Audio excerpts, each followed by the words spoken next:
Today's topic, the 5 most common pitfalls of new runners and how to avoid them.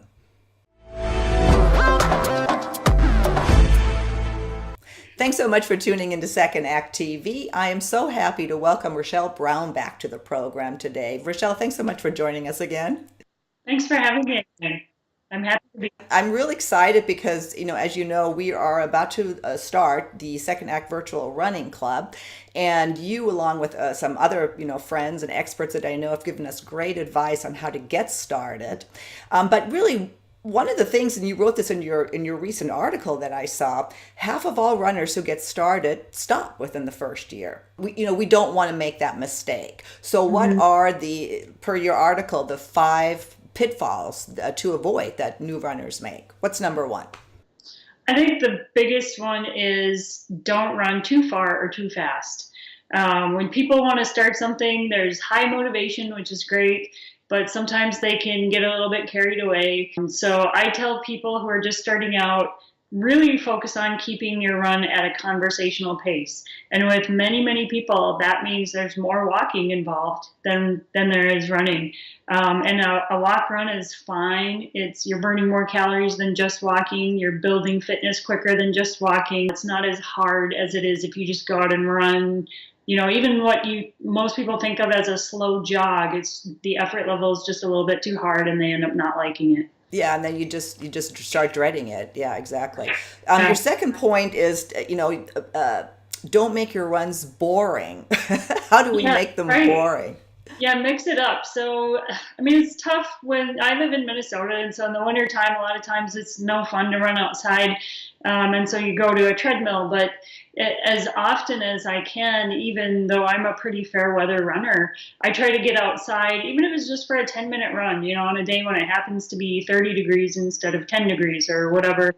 But certainly in the summer, people need to get off the treadmill and get outside and then spice up your route a little bit. Don't just stay in your same neighborhood, drive a few minutes to a park and try a run through there. Yeah, I definitely always say, that if you want time to stand still, get on a treadmill. Yeah, no kidding. You're just looking at that clock the whole time. And sometimes, that's what you need to do. But, that's a great tip, is to get out there. There's so much to see, especially here in California. We don't have any excuses.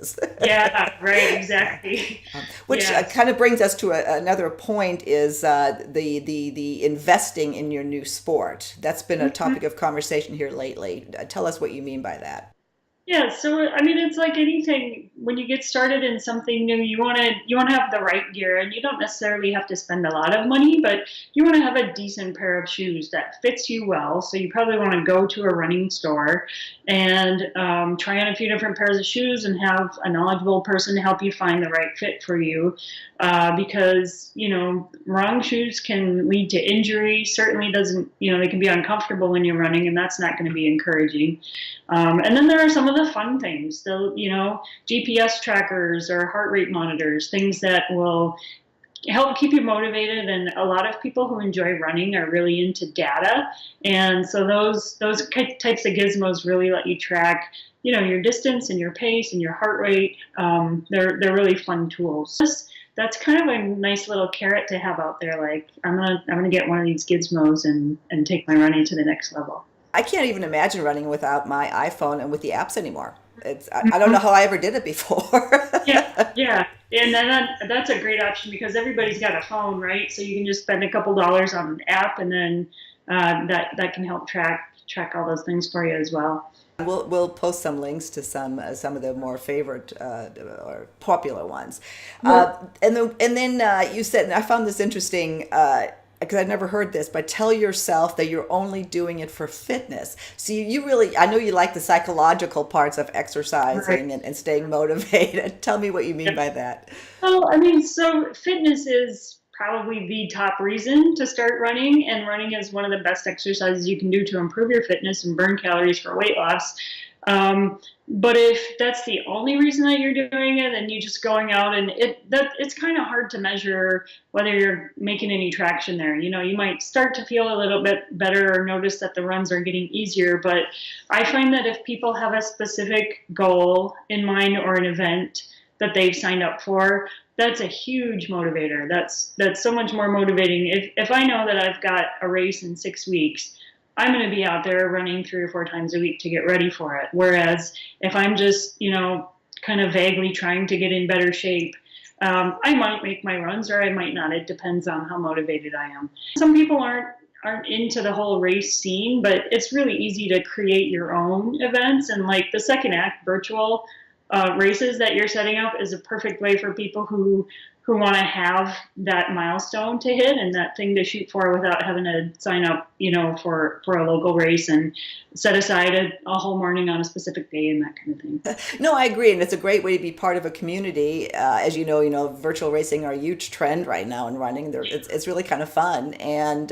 gives you something else to aspire to. Plus, yeah, we have a really cool medal.